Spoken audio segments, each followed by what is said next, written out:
Hello, I'm Courvoisier, the goddamn Newt. Sometimes I see things and I don't understand what I'm seeing, so I start to ask questions. Between Conor McGregor and Floyd Mayweather, who has the most to gain if they win? Well, Floyd takes home roughly 300 mil, win or lose. Conor wins. Wow. Talk about having a book bag full of uncashed checks. It's hard to quantify how much, but it's safe to say Conor gains more from a victory than Floyd, who has the most to lose from a loss. Again, Floyd takes home 300 mil, win or lose. Sure, a loss hurts his legacy, but that's not a concern for Floyd. A loss for Conor isn't the end of the world. He'll be a bigger star coming out of the fight than going in, but losing would cost Conor untold hundreds of millions in lost opportunities. The most important question isn't obvious. Who has the most to lose from a victory? Yeah, that sounds like a stupid question at first, but follow it through logically. What would Conor lose if he wins? Not much of anything relevant. But what does Floyd lose if he wins? That's the math Al Heyman's been doing. This is Al Heyman.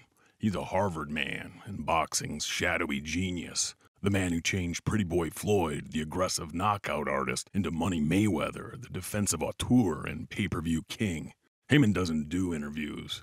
We do know he raised as much as $500 million from investors to create a boxing empire. Rumblings behind the scenes suggest he's done just that, controlling 70% or better of the young talent in the sport.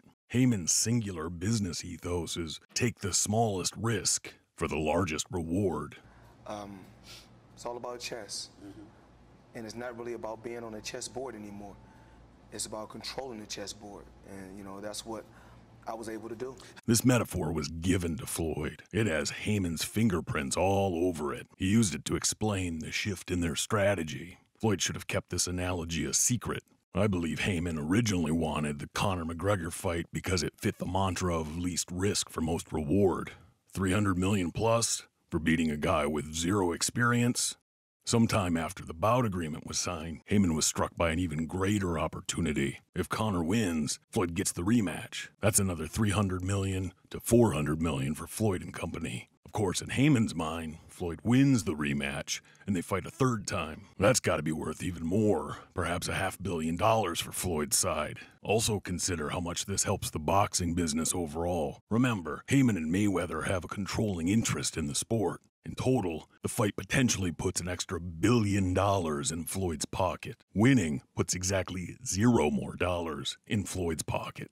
All of this being said, Floyd will not take a dive in this fight. Remember what Floyd said, I gotta go down. Yet he fought opposite of aggressive in every fight from the Money era. So ask Floyd the question, why do you want to go to Conor? Floyd's answer is, I have to go down. Floyd is telling us he can't throw the fight. He needs Conor to put him down. Al Heyman is too careful, too smart. He and Floyd are the only two who know about this. It was Heyman who explained it to Floyd. Conor had to legitimately knock him out. They couldn't take the risk that Floyd would make a mess out of taking a dive. I'm not even sure if Floyd's pride would allow him to take a dive. So the fight isn't fixed. Conor doesn't know about any of this. No one from Showtime or anyone else. Heyman is smart enough to ensure it stays between himself and Floyd. If one goes down, they both go down, and they never see the light of day. This is why Floyd became nervous around Conor after the press tour, but not during. Why he talked about suffering for his children. Floyd sees himself as a Christ figure in this passion play. Floyd is terrified he'll become like his father or Uncle Jeff after taking damage. Both of these men have been mentally compromised from too many blows in their career. And that's how I knew Floyd would ask for and get 8-ounce gloves for this fight. He wants the knockout early, and he needs it clean.